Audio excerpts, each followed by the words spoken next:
Hi, everyone. Hey, Sherry.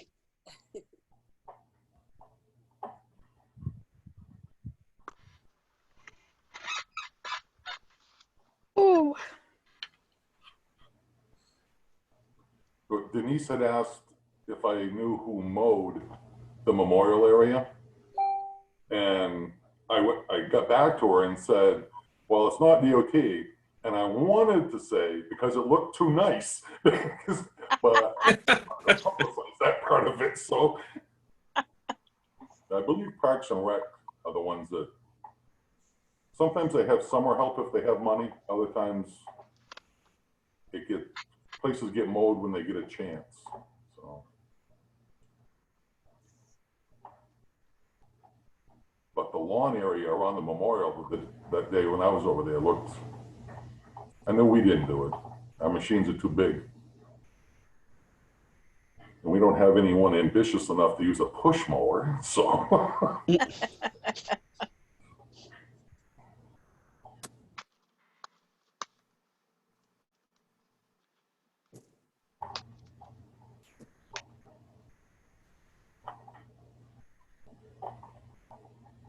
I see Bob Goodby on? Yep, Bob's here. You do, yep. Hey, Bob, how you doing? I'm just having one of my gray days. Oh, okay. Heather's looking for the login information. Oh, okay. I didn't need a password to get on. No. Daryl made it easy. Yeah, for some reason I had to put one in. Oh, really? Yeah, I'm not sure why. It was in the meeting notice Daryl sent out though, so it was right there. I think Daryl's gonna have to be our IT guy from now on. That's right. Bill thinks that's pretty funny. Yeah, my great-great-grandfather was a tech guy, so I know what I'm talking about. Does Heather need the login stuff sent to her again? She just asked on, Oh, okay. okay, I think Lynn was doing it. Oh, good. I sent her the meeting number, which is all that I sent her use. the password, so she should. Okay.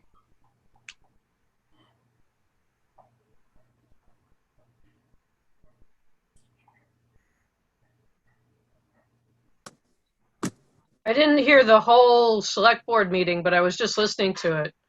Sounded really positive. Yeah, it was.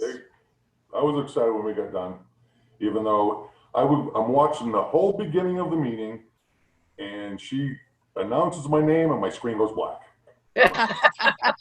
Come on. You figured it out, though. Your voice got in there. I was able to get the phone going. Oh, please, please, please, Neil, answer the phone, answer the phone. So I know, and I was stammering because I wasn't it. prepared to introduce it. And he's like, Dad, if Graham can figure it out, you can figure it out. I'm like, all Graham had to do was get on the screen. She didn't have to schedule the meeting and everything. So he walked me through it. Anyone like coffee? Got my tea. Here you go. So I think Heather's the only one we're waiting for, right? I think so. Steve's away. Vicky's on vacation. Vicky and Tina, I'm not sure about. Tina just did something.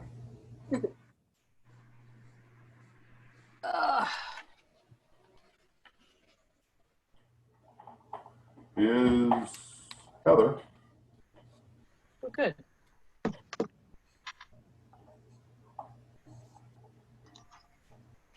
Hi, Heather. Hey, Heather. Hi, Sherry. Hi, everyone. Hello. I think Tina said she could be here for a few minutes, but she had to run to another supervisor of the checklist meeting. Okay. But I saw her name a second ago.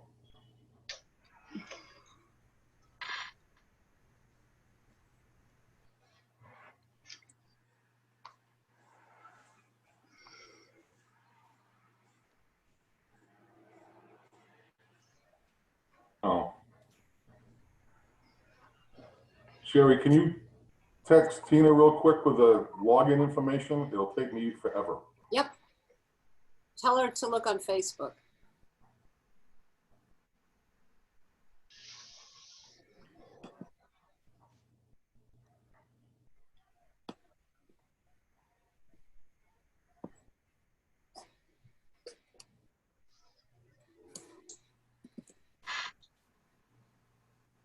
Oh, Okay, there we go.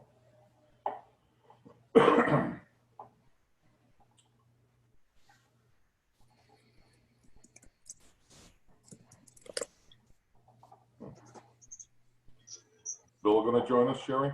Well, he's sitting here. I had to turn the thing. He didn't want people to see his bald head.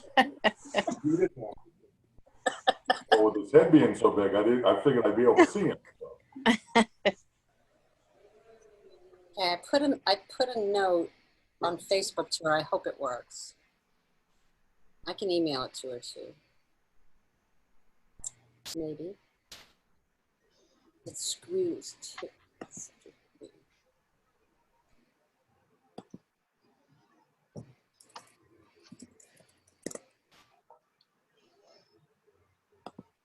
Brian, so where was that statue that you posted? the statues, that was in Ontario. I guess it's been there a couple years now. Huh. I had never heard of it or seen it before. Yeah, I just saw that on Facebook the other day. Yeah, It's really quite beautiful. yeah, amazing in color and everything. Usually you just get a bronze statue, or Yeah. the details in that were fantastic. Yeah, it looked like it was real cloth on them. And then I'm like, wait a minute, no, that can't be cloth. Yep. There. Oops. Close 45 windows. Let's see. I think we can probably get started and Tina can catch up when she gets in. Did you want to leave the meeting, Daryl? We didn't talk about I mean, I set it up. I don't want to run it too. it. Well, one of the things Daryl and I talked about that I'll bring up right off the bat is we had set the name as Hopkinton Trails. We wondered if we should change it to Kentucket Trails because that's actually the Abenaki word and it is the name of the village. How do people feel about that? Well, I think it limits you to Kentucky. What happens when you want to expand? Oh, so Abenaki Trails is the big, yeah, maybe I should start by doing that kind of talk. So the Nalhegan tribe got really excited about doing something positive amidst all of the turmoil around racism and symbolism. And Daryl came up with the idea of doing this Abenaki Trails project. So loosely based on, not loosely, but the starting base of Price's Trails map of New Hampshire, we thought we would look at he actually wanted to do this with Hopkinton first, and then the statewide project expanded from the original idea. But we wanted to look at different villages around the state and focus on educational information at each site to promote what so Hopkinton being the town that Daryl lives in, and also looking at what you guys did last year at the Historical Society with that great programming. Especially, you know, I love the early contact between the Abenaki and the settlers. And then also the change of Indigenous Peoples Day from Columbus Day. That was pretty exciting. And we just thought it was a natural, and we know you guys, and we just thought it was a natural place to start. So Daryl wanted to connect with the selectmen, which I think was a good idea, make sure that the town fathers were on board before, and mothers, but some select women I know don't like being called select women. They want to be called selectmen, so trouble on that. But at any rate, the select board was unanimous, as most of you have seen, supportive. And so we were really excited. I look forward to getting a hold of you guys. So we reached out to Nancy and she pulled the right parties in, and I reached out to Bob Goodby and he was all positive about it. And so that's kind of how we got where we are. So we named a little chat group, Hopkinton Trails, and we were just thinking of changing that name to Kentucky Trails to be more in line with our Abenaki theme. And then the big project will be Abenaki Trails. But Daryl said that Steve, what's his name, Daryl Lutz? Steve Lutz. Who couldn't be with us tonight. He's on, or today, he's on vacation. And it's for him we're recording this. But he had suggested that we start a Facebook page, which is a good idea. So I didn't know if I should start a Kentucky Trails, if everybody agrees on that name, Facebook page, or start an Abenaki Trails Facebook page, and then we can talk about each community as we're working on it. So Tina, are you Earl? I am. No. It's under his account. I'm like, okay, who's Earl? Where's my husband? What's my brother-in-law doing here? He's a tribal-in-law, as he says. Okay, so everyone should be here. So what do people think about names and Facebook pages? So I like changing the name. And since it's really just my opinion, it's a big project with lots of micro projects. And, obviously we're going to have to work with each individual town along the way. And that in and of itself is a giant project, but it's a micro project compared to the whole thing. I think it's, probably better and easier to keep it individualized for each town. We could do something bigger if you wanted to, but then that's 2 pages you have to kind of keep track of. And, because you never know how each town is going to respond. And you don't want people getting bombarded, people who are supportive of the trail getting bombarded by towns they have nothing to do with. So just my 2 cents. I like the name change, but I think it's better to keep each one individual, at least until the state gets on board, hopefully, fingers crossed, and it becomes a larger entire state project. Yeah. I like that. Any other thoughts? So are we going to keep it with Abenaki Trail, or is that what we're going to go with? Abenaki Trails is our big overall project, but we're going to create Facebook pages for each town as we work with them. So we'll do a Kentucky Trails Facebook page, and that'll be for this project. Well, I think what Lynn was saying was if you name it Kentucky, then you're more or less limiting it to Kentucky Village. Because the history of the town is if you go past Putney Hill, you're in Hawk. And if you're not a doctor, a lawyer, or an Indian chief, which none of us are, well, might have some doctors here, but other than that, that's the growing up here. Oh, you live in Kentucky? Yeah, I live across the river. So it's not the same as saying you live in Hawk. It was suggesting we do Kentucky/Hopkinton. So yeah. But I do think that we want to think about a web page, which is different than a Facebook page, a little further down the road to incorporate what Lynn's talking about, for Abenaki Trails, and that would be a part, like Brian was saying, once the state gets on board, which I think they will very quickly, then we'll have a place where we can kind of show the project as it grows from town to town, or from village to village. Can I make a suggestion? Yes. Being a big Civil War buff, I go down, before COVID, I go down to Maryland where I have relatives a lot, and they have a thing all through Maryland and Virginia, North Carolina, and they call it Civil War Trails. And that's their overarching umbrella thing. And they have the signs by the side of the road. And I have a lot of their brochures, and it's called Civil War Trails. And I like calling it Abenaki Trails, but then for each town or each area, you have a brochure pullout that talks about, you could talk about Kentucky or Hopkinton or Boscawen.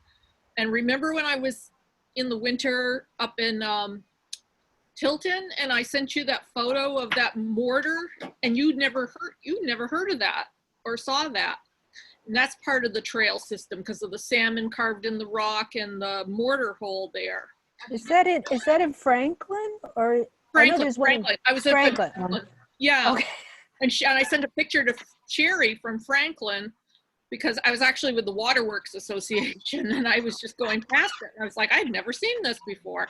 And Sherry said she hadn't seen it before, but that's part of Abenaki Trails, if you see it like from it's an umbrella term. But then Franklin has that, and Kentucket has its thing, and Hopkinton, every town. In fact, here in Goffstown, up on Gorham Pond Road, my cousin, as his Eagle Scout project, did a whole thing where he found the rock that has the trail marker from Black Brook Road that was leading from Amoskeag Falls. Black Brook Road is all a big Indian trail. That's been, of course, turned into, an auto road, but it followed Black Brook because it makes sense to follow the road. I mean, the river or the brook in the winter. It's easier to walk on the ice than through all the bushes slapping you. And he, as his Boy Scout Eagle project, he fixed up and marked that rock that's carved. So that could be part of a trail.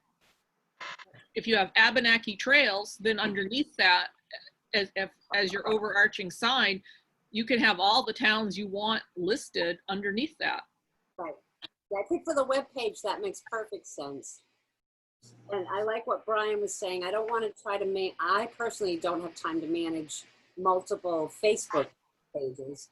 But if we do a Facebook page for each town as we're working on it, and then if we're doing multiple towns at once, then maybe we'll rethink things. But for now, we'll do a Facebook page for Abenaki Trail. No, a web page for Abenaki Trails, and a Facebook page for Hopkinton Trail. That make sense? You're talking a web page. There's going to be a pretty hefty fee associated with that, because the old guy can cook web page, we did that on Wix, and it was very inexpensive at first, but then all of a sudden, when everything kicked in, I got a huge bill, and there is no more web page at this point in time. Well, I think maybe if we could get the web page connected to Nalhegan's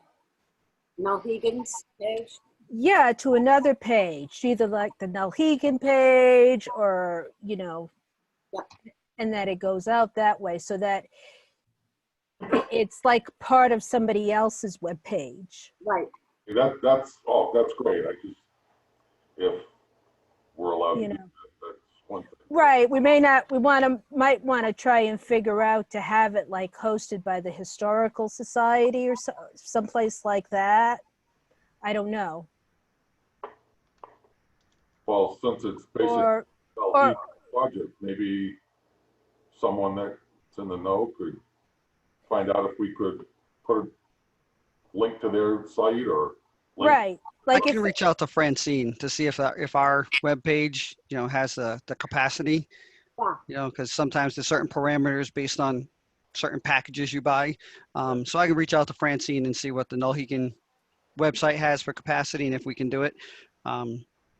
I'm sure if we have the capacity, if she says yes, I'm sure we can talk Don into agreeing. It won't take much. He's all about this, so. Seeing how this is a tribal project, I think they'll support that. Yep. Cool. And then we could maybe at the Historical Society, do you think, what is your website like? Is it possible to have a tab on your website for the Hopkinton Trail project? Oh, absolutely. Cool. We could definitely do that. Okay. And that would be kind of fun. It sort of does the same purpose. If our tribal page is the overall Abenaki Trails, and then there's links to individual historical societies around the state, it's sort of the same thing. It's driving virtual traffic to your site. The same way we're talking about bringing tourism to each of the communities with the finished projects. Right. And if I could just ask a question. So when you talk about setting up Facebook pages for the individual towns, what is it that you want to accomplish through the Facebook pages?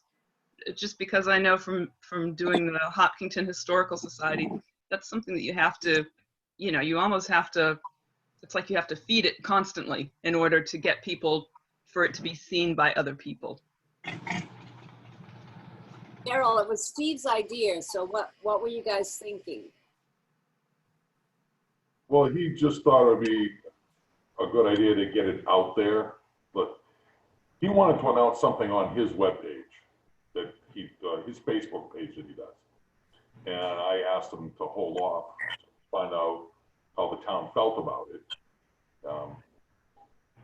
Now he's involved with saving the Bates building and all this other stuff, so he's got a lot going on. He's spread wicked thin, firefighter, everything else. But he had suggested making up a Facebook page.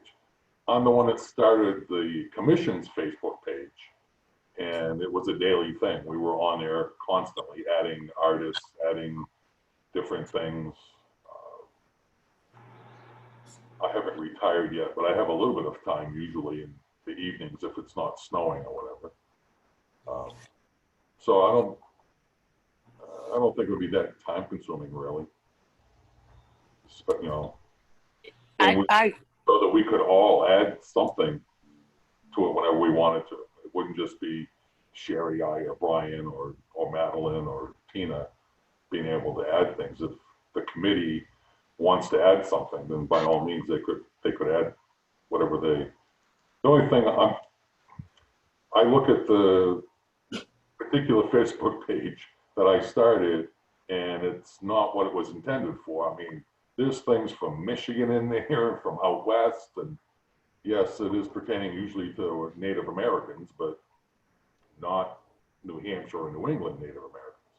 I'd just like to keep the Facebook page that we start relevant to the project that we're doing. So that's just my 2 cents worth. Just don't, if we're doing Hopkinton or Henniker or Warner or wherever, we can add those little snippets in there. Jake, I'll do some investigation because I haven't started a page and Facebook keeps making changes. So I was thinking the same thing, Daryl, that it would be great if we could have more than one admin and have everybody on the committee, including the Historical Society, able to contribute stuff to it. So let me look into that, and I can report back to everybody in the chat box. That's totally possible, Sherry, we have multiple admins in Warner. Okay. I would, and when you mention like having a different Facebook page for each town, though, that sounds really overwhelming. Yeah. Because you do have to kind of keep on top, keep it active. And that means at least once a week, Right. at least. So that I think would be rapidly get overwhelming if you were doing a separate one for each town. I agree. I'm thinking let's start with Kentucky Hopkinton because we can change the name before the page grows too much, right? I'm not sure. I'll double check into that. Yeah, you can change the name at any time. Yeah. At one point, once you got so many followers, you couldn't. I don't know, but that was a long time ago, and there's been a lot of changes. So let me look into that because we could start out with a little one for this project because I'm not aware that we're going to jump into any other town unless it's Warner. I was going to say that'd be a no-brainer. And Henniker is interested too. Martha's also interested, and it's West Henniker. So we may wind up wanting to change it sooner rather than later. But for right now, we're all in love with Kentucky and Daryl's home and his idea. So let's start with that, and we can always change the name as we grow. That makes sense? Yes. Yes. Okay, cool. I mean, I gotta mark this down. I got my way about something.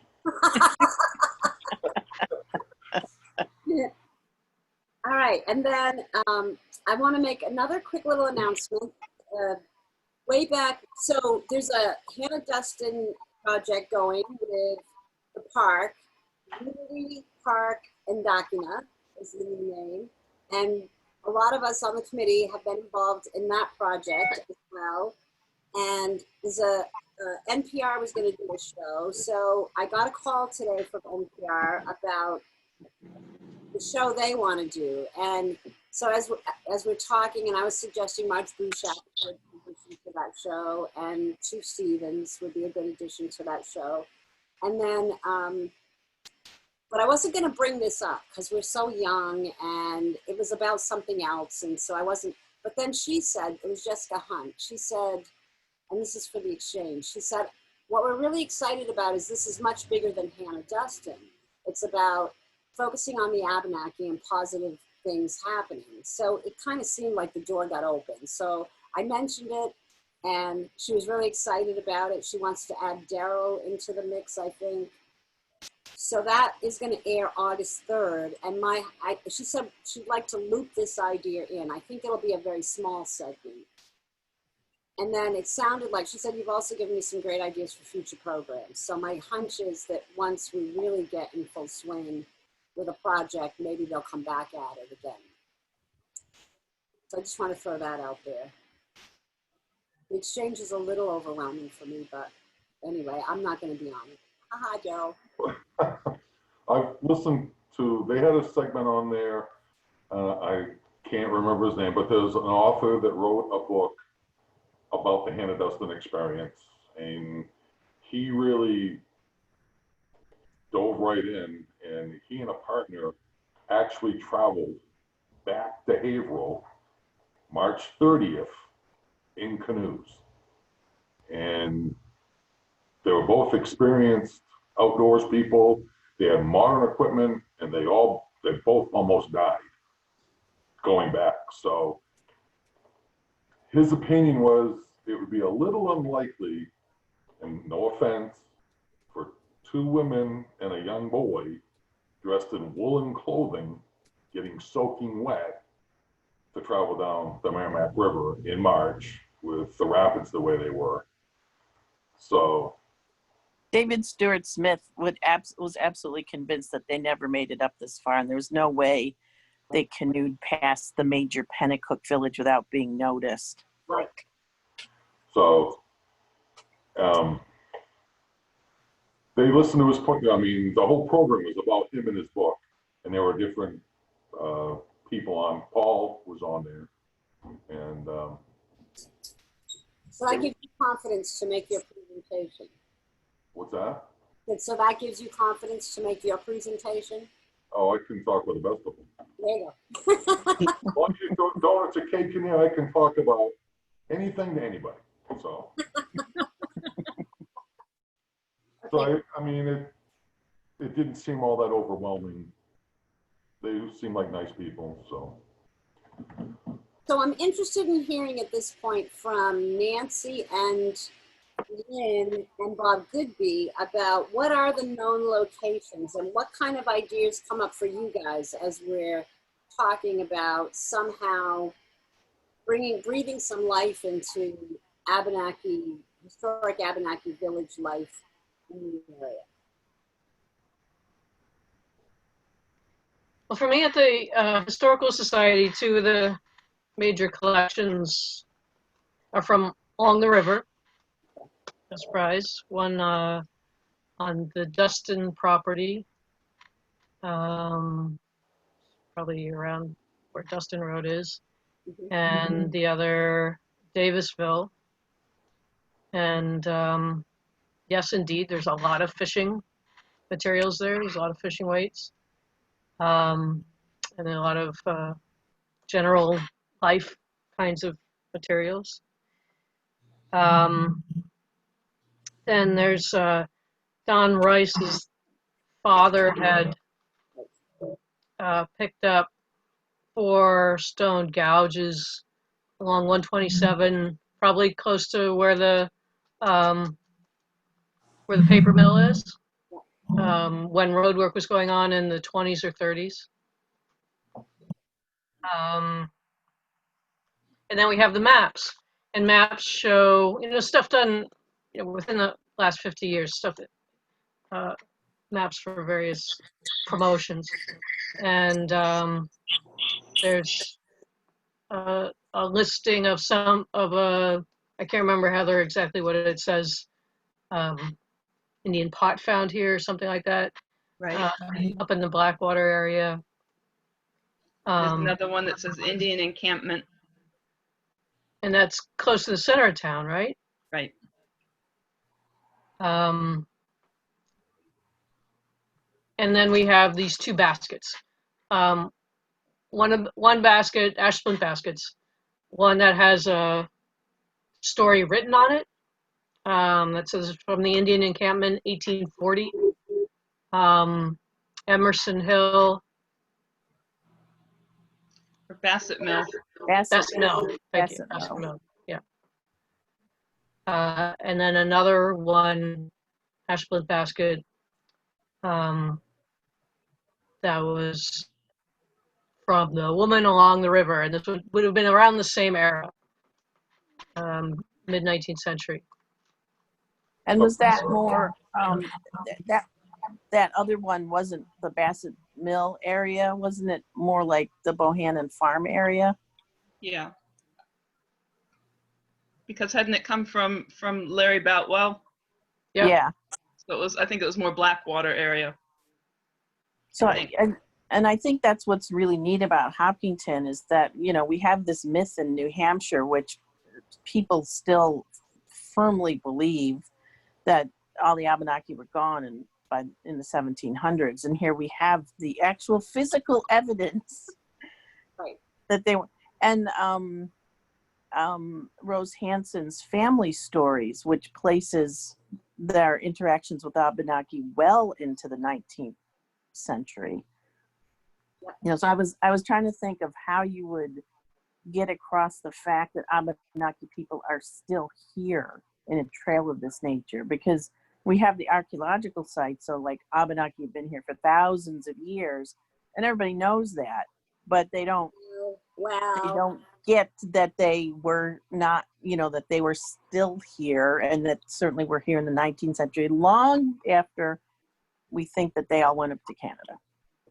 it's actually shocking to me how many times I still hear that New Hampshire was a pass-through state, that nobody ever lived here. Really? Jeez. But your point is well taken. And yeah, you know, we're talking a lot about archaeology and really villages from contact times. But yeah, I think that that's maybe something that we can do at some of the installations, either at the Historical Society or the library. Or what we do is have more talk about it. And then you guys always keep your programming very alive with different Abenaki artists and people coming and doing presentations. So we can sort of keep that theme through those presentations to remind people that we have the trails in town. Well, and one thing that I think would be nice to include, or would be beneficial to include, it came out in last summer's exhibit, coincidentally enough. Someone who lives in town, Steve Thomas, had been doing research, and he had found a letter that had been at the state archives, I don't know, I think more than 100 years. And at one point, all documents pertaining to the town had been given to the state, then most of them had been given back, but for whatever reason, not all towns collected everything. And so anyway, what this letter contained was a person writing a letter about someone, Samuel Putney, being captured by Native Americans. And what it really does, it casts it in a different light. It shows that, you know, the Native Americans were very helpful. They were indicating to remove his shoes so that they could give him moccasins. And, So you know, it's always been, what, Lynn? Abraham Kimball. Kimball. And Samuel Putney as well, but Abraham was the young man who Right. had the story about the shoes and wrote the letter. Right. Thank you. Right. And so then this was beautifully incorporated into the cemetery walk that Lynn wrote last year. Oh, nice. Right. Because I you know, was reading the town history, and I realized in doing this research, and thank God Steve found that letter, because I was trying to fit the facts to, you know, on the ground there, and the story's crazy. You know, it didn't make any sense. So they captured these folks on Putney Hill, and they went, what, a half a mile away and stayed the night? No, they didn't. If you read Abraham Kimball's letter, the kid who was actually captured, they took off for Boscawen as fast as they could. Well, that makes sense. So anything that C.C. Lord wrote is wrong. It's totally just made up. But yeah, we have this incredible letter that Steve found that gives us the other side of the story, or the true story, according to the kid who got captured. Right. So it would be important because many more people know the false narrative. Right. So, and that's the captive himself wrote the letter Yes. later in life or close? Much later in life. Yeah, he was an old man. Cool. That is so cool. He dictated it to the school teacher in town. Oh, He was how- living in Vermont at the time, and the guy who was teaching in town went to visit him, and he wrote down the story. Wow. And yeah. Wow. Yeah, and it made sense because I was trying to figure this out. It was just not making sense to me. Yeah. The story as written Yeah. in the town history. Brian, you must get excited to hear about that. I do. Yep. But you know what? The whole moccasin thing, it's repeated over and over again. Most captive stories mention it because, I mean, when you think about the shoes the colonists had, I wouldn't want to walk in a half hour, never mind on rough trails and through rivers, and they were big and heavy and clunky. So if we wanted to take someone 300 miles away, you put them in shoes they can walk in. Yeah. But yeah, I love that kind of history. My ears peaked up. All right, and Bob, what are your thoughts? Do you have information about different sites in Hopkinton? Probably not as much as Nancy Joe has. And I think she'd be the real authority on those locations.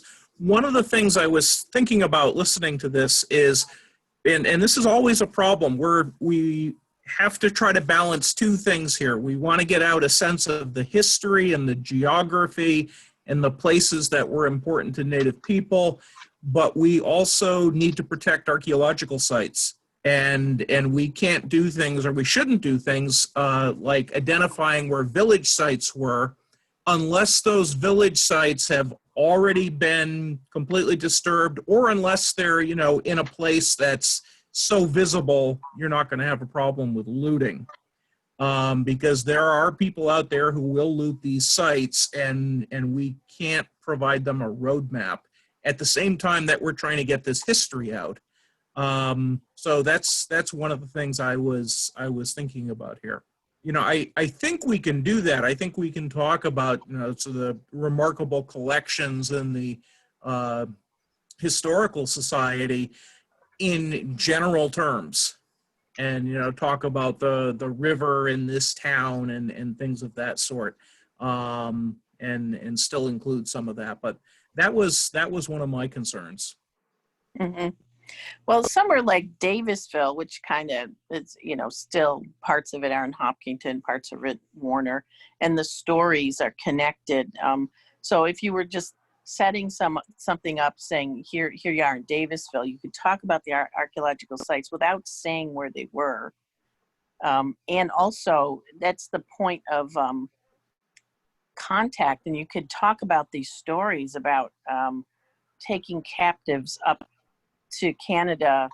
They went through Davisville, they followed along the river, and talk about that, give a different narrative to that history. Why did they burn all the houses in Davisville and in Warner that the settlers first put up there? So that it's all interconnected, that story, getting captives in Hopkinton, and they end up going through, along the rivers. So you could fix some of that storytelling and not give away any of specific locations. Yeah, I agree. And so I really like that. Some of these locations I don't really know, but it's Bassett Mills. Am I saying that right? Bassett Mills or Bassett Mill or Bassett Hill you were talking about? Mill. Oh, okay. Is Singular. that in West Hopkinton? There's two of them. One's in the western part of the town, and one's right off 127, right off exit 6. That's what the flood control area is. It more or less got split up. Right. Heather, do you know, is it that flood control area? Very Yes, nice. originally it went from Ware to the center of Kentucky Village. It's right And up, the one in West Top would be right off Sugar Hill Road, which is on the way to Ware, so. right, right. And then the land when the dam was put in, parts of it were taken for the dam, and so it no Okay. longer connects. Perfect. That's what I was getting to. When Bob and I were having this conversation, so I like the Danesville piece, and I'll talk more about that. But right now, at Henniker, no, Eastern Henniker and West Hopkinton appear to have been a village site. Most of the artifacts in Henniker have been found in that eastern part of the town, closest to Keezer Pond, between Keezer Pond and town where the flats are. And then I know from Don Rice, I heard, Bill and I were pretty close to Don and Millie, and I heard many, many stories about all the things that his family found there on the West Hopkinton side. And so it just started to emerge to me that even though the history books, getting back to what Lynn said, say, oh, it was a fishing grounds, it sounded to me like it was a village there. And so I think that what we're looking at is something that transcends the boundary of Hopkinton and Henniker. And now what Lynn is bringing out is another spot that transcends the boundaries of Hopkinton and Warner. And I think we're going to run into that all over the place. So I know Mark is very excited about this. And I think the other reason why I kind of liked using Kentucky, because it kind of refers to along the river more than just the community and the town. But I still am fine with Kentucky Hopkinton. And we're still going to honor Hopkinton because you're the first.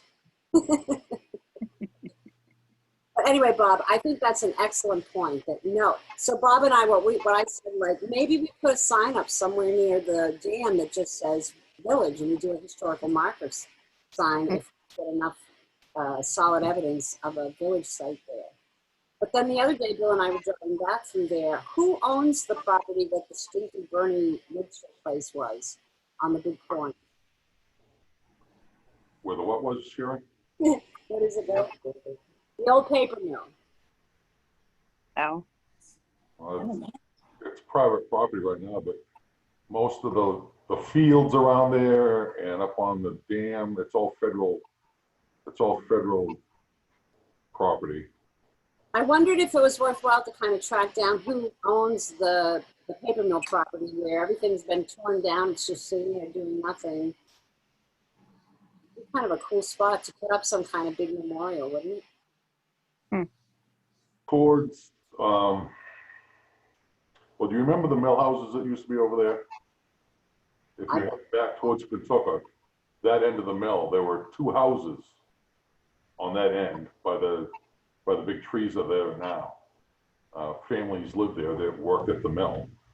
And that would probably be a decent place, and I believe it's still owned by the mill. So the town clerk, Carol, should be able to tell us who owns that property. Cool. Well, let's look into that. Okay, Bob, did you have any other thoughts you wanted to share with us? Just one, and this may be more for my own information, but the idea of working with towns and going from town to town, I was wondering why we would do it that way as opposed to approaching it from an Abenaki perspective that wouldn't recognize those towns. I hear you. And so, and then, you know, within the towns, we could just work with private landowners or whoever we needed to. Well, the way we did it in Hopkinton, I just wanted to make sure that I step on any toes, and the town was gonna welcome the project. I kind of already assumed, and it was probably a poor assumption on my part, but we know people at the Historical Society, and they're already willing to work with us. So that was a no-brainer. And I threw that out to the selectmen they came up with the idea. I agreed with them. So we had already talked about Nancy, Joe, Lynn, and everybody else. Just met Heather, but I've known Lynn and Nancy Joe for years. Years and years. Oh my God. Yeah.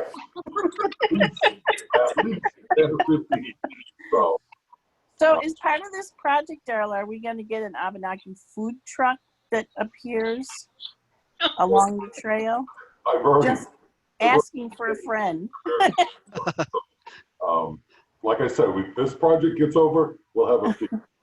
Bob, I want to thank you for that point, and it's a really good one. And I guess from my perspective, I would answer that, and I think Daryl's would be okay with me sharing this. Daryl and I have been working for many, many, many, many years trying to nail down his family stories and be able to provide the documentation for that. And he made the breakthrough. And so when he officially was able to be enrolled with the Nalhegans, then he was just really, really excited. And this was his idea and it's his town. And so we've kind of gone with it. But I want you to always hold our feet to the fire, because certainly we've all been talking about that for Abenaki people, we didn't carve out squares of land and then tell our people they had to settle in the center of that square, no matter what the terrain was. We lived where we lived, and it does transcend borders. And we're dealing with a tribe. You know, our tribe is really growing up. It's really been through a lot of growing spells since state recognition from the state of Vermont. So you'll hear a lot less of Vermont Abenaki and a lot more of the Nalhegan tribe. And understanding that our homeland, and it was actually Dan McLeod that pushed me on that years ago when he said, you know, you don't need the state of New Hampshire to do anything. You are a state recognized tribe. You need to get over this Vermont, New Hampshire thing. And so thank you, Bob, and keep holding our feet to the fire, because we all can get stuck. We've all grown up with a very colonized viewpoint, and we get stuck in it sometimes. So I appreciate that. And just so you all know, Bob, when we were all on the commission together, Bob wrote a new version he drafted a new version for the Dustin historical marker. And it was scathing. It was really scathing. I don't know if any of us as Abenaki would have dared to say what Bob Goodby says. After we all collected our jaws off the floor, reading, and talked about it, we loved it, and we approved it. And that was in 2013. It's never been enacted. The commission 2 weeks ago asked, well, Bob, I was able to read the language we're looking at it in place. That would be wonderful. Thank you. And Bill is saying we can also work with private landowners as doing this project. The one thing from a tribal perspective that I loved about the way this unfolded, and it was an afterthought, was that it was really the tribe going to the town. It was a government interaction. So I do kind of like that. Yeah, and I think for me too, and I've served my time, so to speak, in local and state politics. It makes it easier. If we're trying to bring attention, there's going to be people hopefully going to these sites, and a lot of times, and I've seen it in the past, where a private owner will say, "Sure, you can put a sign up," and then a year or two later, they're complaining because there's hundreds of people trampling through their property. So that's just one thing to think of in terms of working with the town. And of course, working with towns, they can promote it more. And then also, hopefully, like we said, the goal is to make a trail throughout the entire state and maybe even get the state to promote it. So it's one of those, sometimes you have to work with the devil to get what you want type of deals. So. And then also, side note, I just got a message. Francine said they can add a page on the Nalhegan website. We just kind of have to fill her in what we need, how to do it, that kind of stuff. But she said they should have no problem doing that. Thank you. Yep. Yes, Bill's saying it's important the historical societies be involved in. So each historical society will have their own page of or part of the site will talk about the local aspect, and our tribal page will talk about the broad overall statewide project and link to the historical society pages for individual work in progress. All right, great. I like that. Is there anything else you haven't thought about that people want to talk about?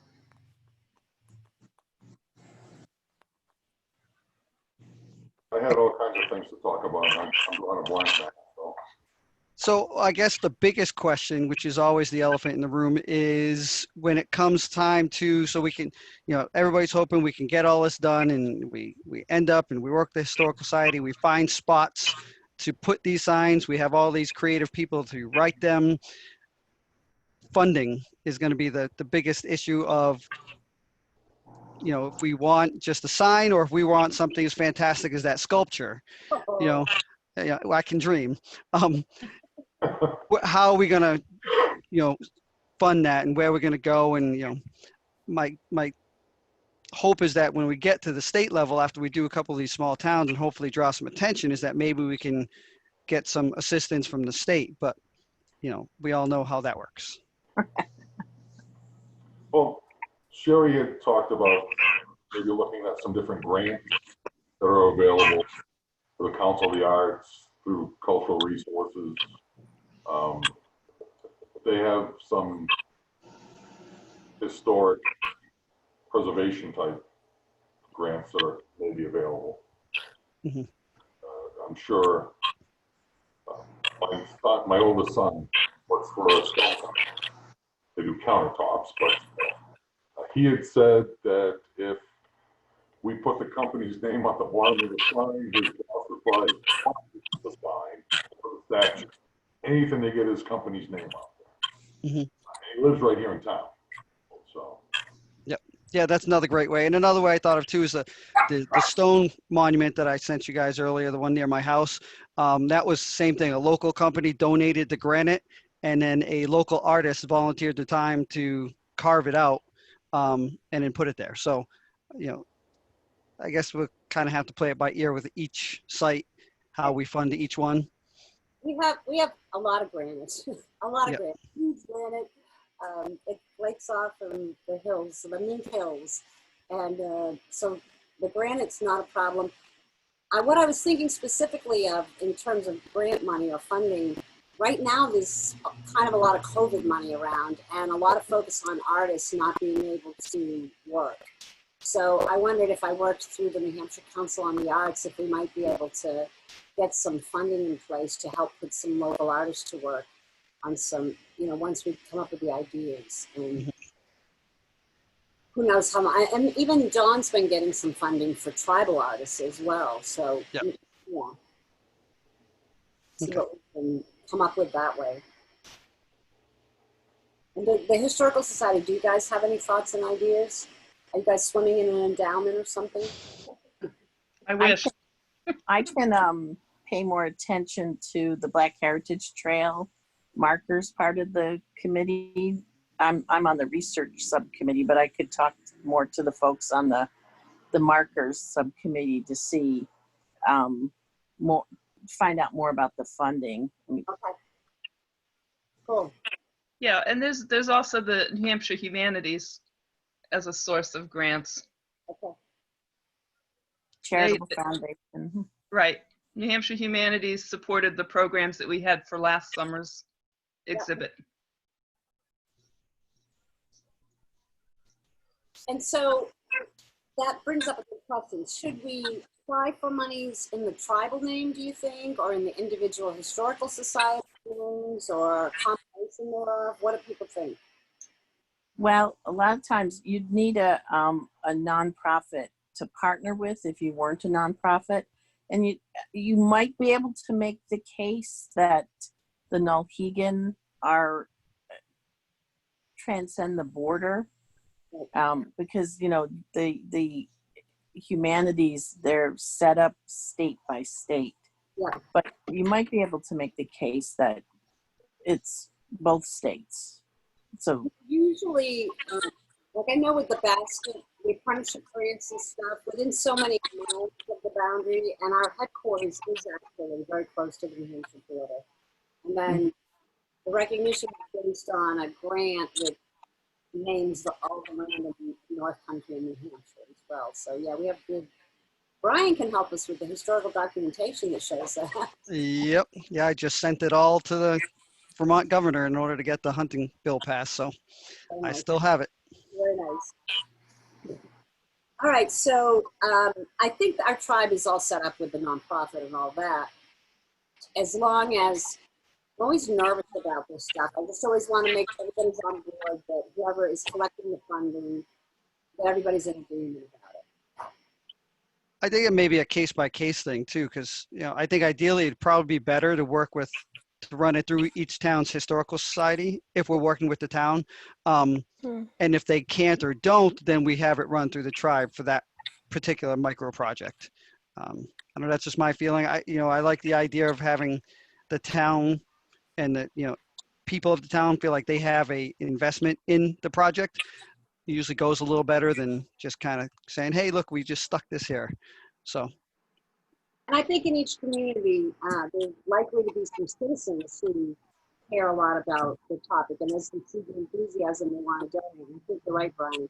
They're much more likely to give it to an organization in their own town than send it away to an unknown entity. And we like the transparency of everybody knowing that we're in it for the project, not for any money. Cool. So would the Hopkinton Historical Society be open to being the recipient of any funding we're able to get for the project? So I'm sorry, so you're asking if we're happy to be the sort of fiscal agent? Yeah. Oh, absolutely, we'd be happy to do that. We've done that for several sort of collaborative grants. Yes. So that's not a problem. Oh, thank you. As long as Lynn offers to help. I have I don't know what the percentage success rate is. I think there was one grant that I didn't get, but so 99.9% success rate at getting grants in New Hampshire. I've worked on a lot of grants, Lynn, so I will more than happily help you with doing that if you're willing to help me do it. And Heather is really good at the budgets. Oh, thanks. Look what we got you all into. All right, so what's our next step? Maybe assembling a list of possible Sites? Site locations. Yep. Yeah. So Brian, do you want to work on that with me, Joe and Lynn and Bob Goodby? Sure. Do you have contact information for the three of them? Sure. Cool. And in case anybody doesn't know, Brian, can you tell your title with the tribe? Well, I think just about everybody's had some type of dealing with me in the past. Hopefully all good. But I am the tribal historian for the Nulhegan tribe. So, and then in all my spare time, I also am an author and storyteller and carpenter, cook, dishwasher, the whole 9 yards. I don't cook quite as good as Daryl like here though, so I won't do it. I'll wash the dishes for you. You can always trust a fat cook. Usually. Oh, that's right, Daryl. One of the things you wanted to do was talk to Bob about going to that one site. Well, we already talked about it before everyone joined us. Oh, okay, cool. Yes. So I just need to get in touch with my little flatfoot buddy, and then we'll go find it. So. Okay, cool. All right, and then, so we need to list the sites. I think you're right. And then maybe, Lynn, you and I can work together to come up with a list of possible grants. I'll start writing up a little bit of a thing. I'll draft something on the project and then pass it around to you and Nancy Joe and Heather about putting some meat on the bones. Maybe then we can have Brian review it. And you know who will be great for us with all that too is Madeline. Do you mind editing whatever we do at the end? Not at all. Well, I'm a good editor. One other thing too is as we're coming up with the list, or after we come up with the list of sites, whether it's 1, 2, 3, also kind of in conjunction or just afterwards, you have to remember to list whether it's private property, town property, state property, federal property, so that we can then go through the channels to find out who's okay with it. I would say, at least in this town, if we stuck with public property, because the site that Sherry was referring to, the old paper mill, that's been up for sale for years. And it's kind of out of the way because there's a bad corner right there. So you have plenty of time to hide from cars coming around with a can of spray paint. You know what I'm saying? Yep. Vandalism. I love our police department, but they can't be everywhere. And West Hop really is not a village anymore. It's throughway for trucks. So they don't spend, well, I take that back because I've been clocked 3 or 4 times on top of the dam. It's 15 miles an hour. It's impossible to go 15 miles an hour. There's a gazebo in the center of town that some of these ladies can attest to, that during the summer they have a concert series down there, and you can barely get around the village. So there was a lot of people that go there, and it's right next to the river. So it would be a good generalized, this type of thing happened in this section of town. And it probably wouldn't be a bad area and in the western part of town, not giving any specific locations or whatever. It's right in the village. Everybody sees it. Everybody keeps an eye on it. Live and walks your dog by it. It's. I like that idea, and it plays into what Bob said too, in terms of, I don't think it has to be exactly spiked. Here lies the, ancient village of, I think it's a good idea that it's just in general location. And as we've learned from the Boscawen site, that, if it's not visible, it's going to get, likely could be damaged, and we don't want off this effort and money to be wasted. So I think that's a good idea to put in a general area with, visibility, and then of course, not too much specifics. And then You are in Dakina. Yes. in the western part of town, West Hop by the mill, I'm not sure how the federal government, I know they've called me before screaming because my mowers went 15 feet into their property. So I don't know how territorial they would be about us putting some sort of a marker or a sign in that area that would encompass part of Henniker also. Because Henniker is a stone throw from the Cass Hill West Hop area. So, I would imagine that would be a bureaucratic challenge to get anything on the. possible. Mm-hmm. It all depends on who's running the dam now. So. Right. That's something, Laurel, you could check with them on? Me? Yeah. Yeah, I can find out who's running it and run it by them, see what they say. Yeah. Or do you feel like it's a conflict because of your DOT? Oh, I can always pull in there with that orange pickup of mine and ask, hey, who's running the show now? Hey, and I just wanted to add, this would be at some point down the road, but at the Historical Society, we'd be more than happy to have an exhibit sort of explaining what is going on with Abenaki trails, and to have speakers talking, or speaker talking about, what this trail means and what these markers in Hopkinton and elsewhere mean. Well, that was the other thing that Sherry, Bill, and I think Brian was involved in the conversation, was Historical Society, library, and maybe something permanent. I mean, the library is not that far from the river. The Historical Society, anybody who's anybody in town knows where it is. And I've been Googling different things, and it always comes up with Hopkinton Historical Society. So there aren't many places you can go looking for history, especially in Hopkinton, New Hampshire. It brings you right back to the Historical Society. And the dugout canoe, as a kid, I always thought it was found in the river. Mm, I don't know if you guys know Dave White. Oh. He and I grew up together. We're like brothers. Yeah. And I asked him about that canoe. He goes, it was found in Joe Sylvia. I go, I thought it was, and I just thought he was going to come right through the computer app. No, it was found in Joe Sylvia. What is your problem? All right, calm down. Because his family has owned a camp on Joe Sylvia since there was a civilization over there through the Cloughs, and it's called Clough Pond or Clement Right. Pond or Joe Sylvia. And so I thought that was kind of comical. And then I started asking about structure over there. I can take you to it. Well, then someone else said, oh, I drive by with my four-wheeler all the time. I'll take you right to it.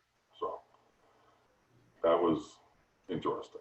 So I learned something. The canoe didn't come from the river. It came from Joe Sylvia. No, it would be birch bark canoes in the river, dugout canoes in the lakes, ponds, and ocean. The other thing that had come up when talking with Bob was records when the dam was put up. And Bob, are you in any position to track down what, if any, records might issue from when the dam was constructed? I could try that. It was constructed well before there was Section 106 and all that sort of review. There have been some more recent alterations within the watershed that have had review, but yes, I could track that down. I think I heard a story from the guy who mows our cemetery lawn that there was a group of native people. They weren't Abenaki. One of the Western folks, somebody in teepees came and was constructing the dam and moving the cemetery so that when they moved Stumpfield, some sort of blessings were done on the Stumpfield cemetery because these guys had to move these graves. And he said that he saw the photos and they're at the office that's connected to the dam. So they would have the records there. Yeah, the old cemetery is right on board. Okay. Mm-hmm. Wouldn't So the we have the records that pertain to the cemetery, but there are obviously more records pertaining to the work being done at the dam that are apparently at the office there. wouldn't the dam be part of the flood control project that was done decades ago? Yeah, because Yes. my father was actually in charge of a lot of, my father's died in 92, but he was in charge of a lot of the flood control projects in New Hampshire. So initially, that would have been part of it. But I wanted to ask Daryl a question. Last summer, just through a weird set of circumstances, I was in West Hopkinton over that dam and where that mill village used to be, and a number of times. And the person that she was picking up her husband at one of the big mills that makes wooden stuff down the road. I don't even know the name of the mill, but it's a huge place. Eric Mill Works. Right. She, they were telling me because that area is haunted where the mill houses were. And it kind of has a creepy feeling to me in that whole area. Well, There were serial killers in West Hopkinton. It's a wild place. No, we're not kidding. Are you serious? Seriously.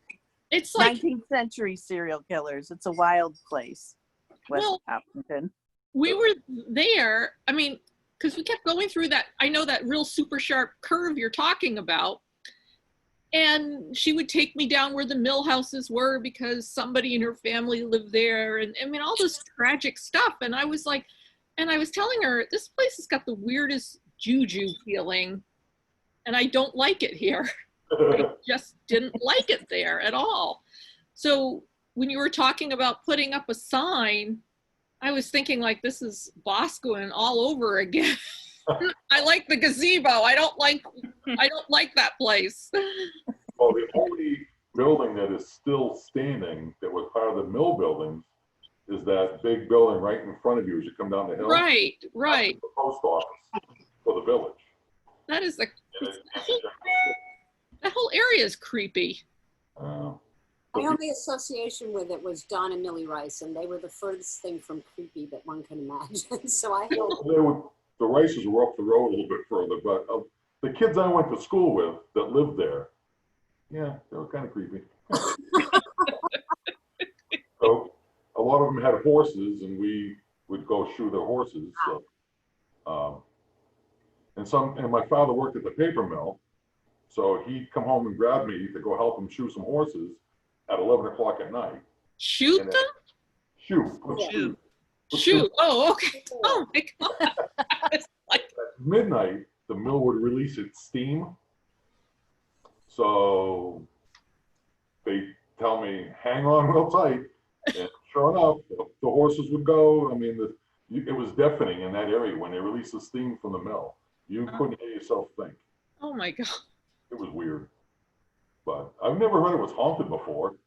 They were talking about how they were playing cards one night, and they said and he says, this guy was telling me, he says, I still don't believe in ghosts exactly, but he says, all I can tell you is what I saw. There were 4 of us playing cards, and something just appeared and walked across the porch, and they just all watched it, and that was it. And they were out of there. But Oh, my son would appreciate that. so My youngest son and his wife just bought a house in Andover, 2 years ago. It was built in the 1700s. yeah. They've held seances there. She's into paranormal stuff, and there's 2 or 3 different, whatever they are, living with them. We live in a 1774 house. It's very peaceful and calm. This one isn't. You can walk in and you can feel there's something wrong. Oh no, people walk into our house and say it's a very healing place.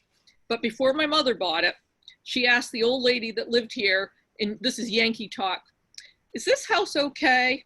And the old lady, who was a school teacher, said, yes, this is a very pleasant house, because my mother, when she was 4, they moved to another old colonial house that was horribly haunted, and she never ever wanted to go through that again. Nancy Joe had me check out this house before they bought it. Truly. Oh, really? Yeah, there was a house in Concord, I think, Nance, and this house that they were looking at, and I looked at the house in Concord. I said, "Don't buy that house. It's a sad house." You know, Yeah. and I said this house was okay.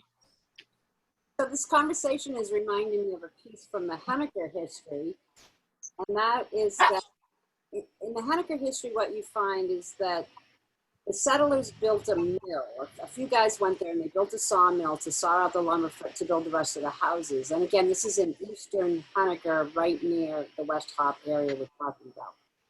So the Abenaki went and burnt out the mill, and the guys were there. They had a warning. They were aware they were coming, and they yelled out, and everybody fled. And they heard the war whoops and saw the flames going up as they retreated. After that incident, so it took a few years for people to come back and settle. And one of the first settlers was a fellow named Matthew Hughes, Huse. And his wife was of Indian extraction. But later on in the history, it tells about that the Abenaki never went back to Hanukkah and caused any trouble. There was never any abductions, captivities, nothing. I really think that, and so at first when I saw that, I wasn't paying that much attention, but the more I read about it, all the different entries for Hopkinton, I mean, for Hanukkah with Native American references or Indians, I tend to think that the wife was probably Abenaki or known to the Abenaki. So anyway, from that perspective, it is a protected area, not a contested area. So any hauntings or evilness, I don't think came from nativeness. Guys, I have got to get going. Yes. I have another Zoom meeting Okay. at 6:30. Yeah, you cut off one. So do we need anything else to wrap up? We all got our Yes. One thing I was thinking about, from sort of an idea with when we started talking about Hopkinton versus Kentucky in the titling. Yeah. I mean, there's Hopkinton and Kentucky sort of geographical places, but Hopkinton and Kentucky as names of places, as names, kind of spoke to me of the native settler colonialism. I mean, you've got this interaction happening, Yeah. and it made me think that that's maybe a thread in this, and maybe language is a thread in this. Maybe Abenaki language is a thread in this, especially if another thread is going to be consistently, and I think it should be, Native people never left here, then having pieces of language, at least as either language to have language there or to make people think about it, keeps us thinking in the present. Yeah. Yep. Yeah, and we kind of started doing that already. I've actually put together a list. I thought it would be a small list, but it's actually grown. I don't know, there's probably at least 60 on there for names in New Hampshire. Then I'm waiting for our linguist, Jesse Bruchak, to double check what I've come up, what we found, what Sherry's found. So yeah, that's definitely part of the project, is to use the original name as best we can. Sometimes it's hard because it's been butchered so badly over the years that it's hard to reconstruct it to an actual, word in the Abenaki language now, but I figure we'll try to do as best we can. Thank you, Brian. That reminded me, Gordon Day. Does the Historical Society have anything on Gordon? Sure. Yeah. We have his original, I'm sure it's out in the public. His piece on the name Kentucky Okay.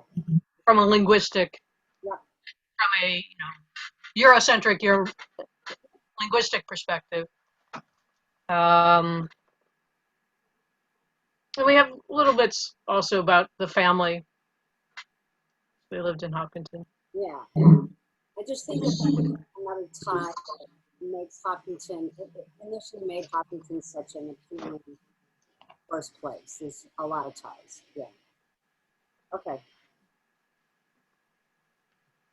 All right. And if you want in the language thing, Sherry, if you want, you can share that document with everybody, because I don't have everybody's contact information, but I know you do. So if you want to send that to them, it's, like I said, it's a real rough draft at this point, as best I could. There's some question marks in there that I couldn't fill in. So that way they can see it, and anybody who can plug in any question marks or changes, additions, fire away.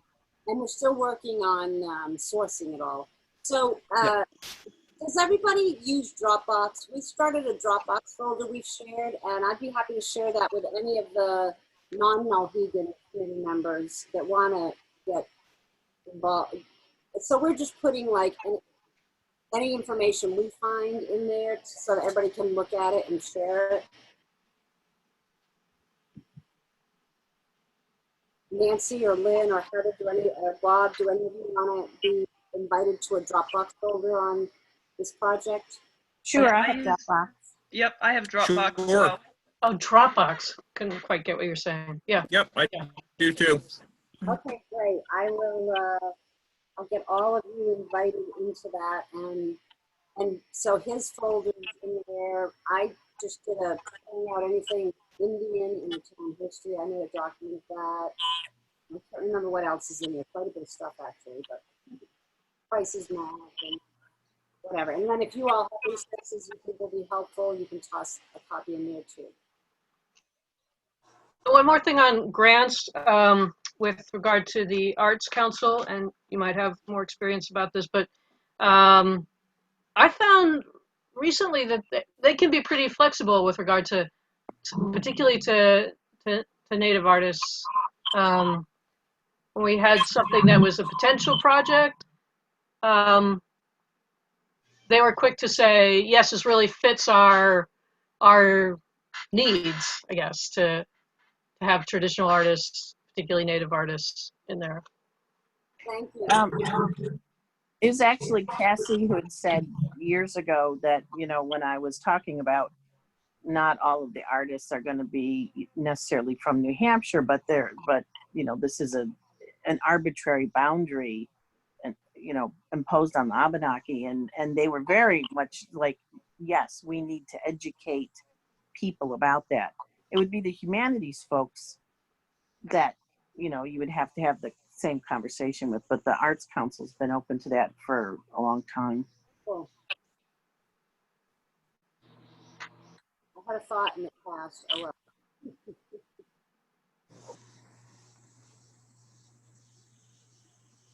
Anyway, yeah, I think that we're going to be in good shape with getting some funding. Oh, I know what it was. I wanted to share very quickly that in talking with Jessica Hunt, who's setting up the exchange program today, she said that her experience is that public is really, really hungry right now in New Hampshire.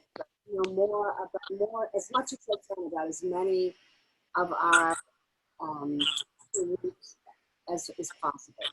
So if that's what she's hearing in terms of the exchange programs she's setting up. So I do think it's a good time for this kind of a project. All right, well, thank you, everyone.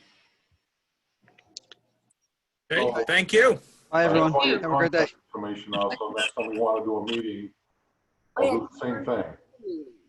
Just, or Sherry can do the same thing. I can share everyone's emails with you. So next time we decide we're going to have a meeting, it won't be quite so nerve-wracking. Yay, Daryl, good job. Okay. All right, thank you. Bye. Bye, everyone. Uli Thank you. Uli Nana Wellness. Bye-bye.